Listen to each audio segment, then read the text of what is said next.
iban llegando a la esquina de Martínez Zamora con el médico Espucio, y el auto fue rodeado por otros y se le impidió el paso.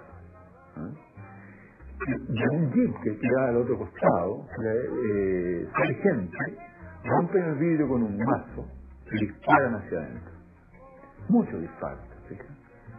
When they moved the stop sign that morning, and the chauffeur didn't pay that much attention to it. I mean, for driving, he went the same way all the time. And here one morning, he goes to go there and it's blocked off. And it's over here, and then he stops the car and he shot him.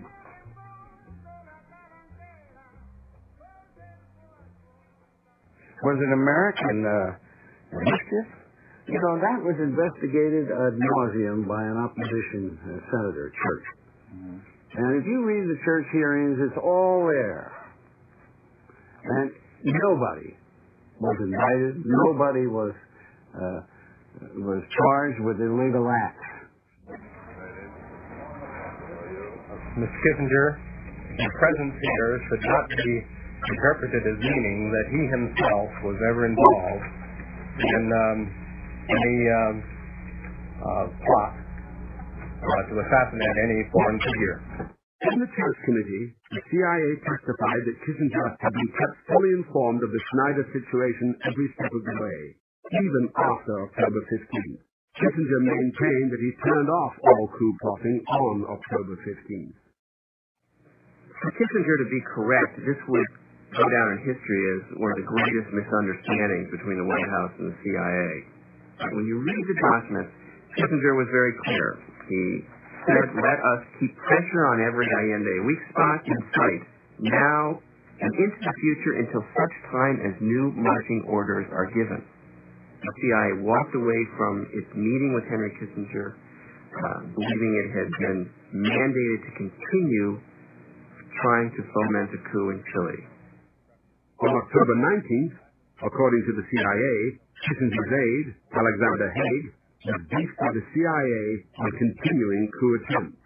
One can only presume that Alexander Haig, whose duty it was to report to Kissinger on this type of information, fully briefed Kissinger on what the CIA told him. According to the CIA, on October 20th, 5 days after Kissinger claimed he had turned off Track 2, he demanded an update on the Schneider situation. There was no policy to assassinate any foreign official. Kissinger said there was no plot I am familiar with. I was not involved. You are. Why? As far as we were concerned in the White House, the thing ended on October 15th. And I think around October 23rd or so, I don't remember the exact date, they kidnapped Schneider and in the process killed him. It may be impossible to know precisely what happened, yet it is hard to understand how, on October 19th, the CIA could have shipped unmarked guns to Chile without authorization. He knew Schneider was certainly going to get killed, but not by us. You see, that's where it's okay. That's the way it works. Not assassination and not murder. But the hearing was very clear about that. It was accidental in terms of the United States. But isn't kidnapping a crime? Well, kidnapping it depends on what your objectives are. I'm not going to justify it. It were not my policy. If you were found standing over a dead man in the street with a smoking gun in your hands and the police come and you say, well, I'm sorry, but I was only trying to kidnap him. This in court does you no good at all. A murder committed in the course of a kidnap, any action committed in the course of a kidnap aggravates the offense. The Chilean police investigation did not find any evidence to support a kidnapping. After the murder, the CIA commended the Chilean station for doing an excellent job. The CIA internal inquiry revealed that $35,000 was paid to one of the killers after the killing. Perhaps only a legal inquiry will reveal the truth. If you could develop a scenario, if you could develop a factual basis to find that Henry Kissinger was complicit then you could sue him in the courts of the United States. You might face some statute of limitations problems, which you'd have to try to overcome by saying that the duplicity with which Henry Kissinger has dealt with these issues, saying one thing for the official record and another thing in private and hitherto unreleased records, there'd be some ground on which to say that the statute of limitations was told by that kind of concealment. Yo pienso que Henry Kissinger era el jefe de toda esta confabulación. Veía a mi padre como el obstáculo. O sea, este era una especie de insecto que estaba ahí, que estaba molestando, ¿te fijas? Y ese insecto era mi padre, ¿no? ¿Hay planes para dar paso jurídico? Estamos pensándolo. After Schneider's death, Allende was elected, but the efforts of Kissinger and Nixon to overthrow Allende would ultimately succeed.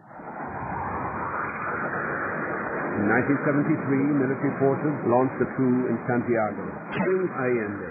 Augusto Pinochet would assume power and begin a reign of terror that would last 17 years.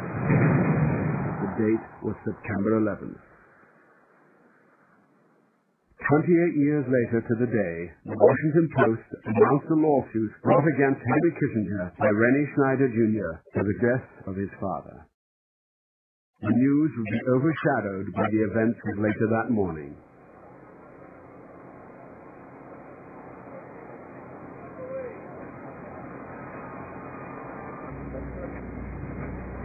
I'm sure they would want your observation on what you see here. On the one hand, it's a testimony to what evil can do in the world.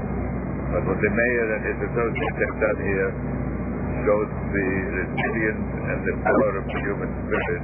As the former Secretary of State surveyed the wreckage, the campaign had already begun to see that those responsible for the loss of innocent life be captured and brought to justice. I don't think you could have it metaphorically more perfect than that. That the hunt for those who will use force against civilians or against democracy for short-term or fanatical aims of their own is now a hunt in which the whole world takes part.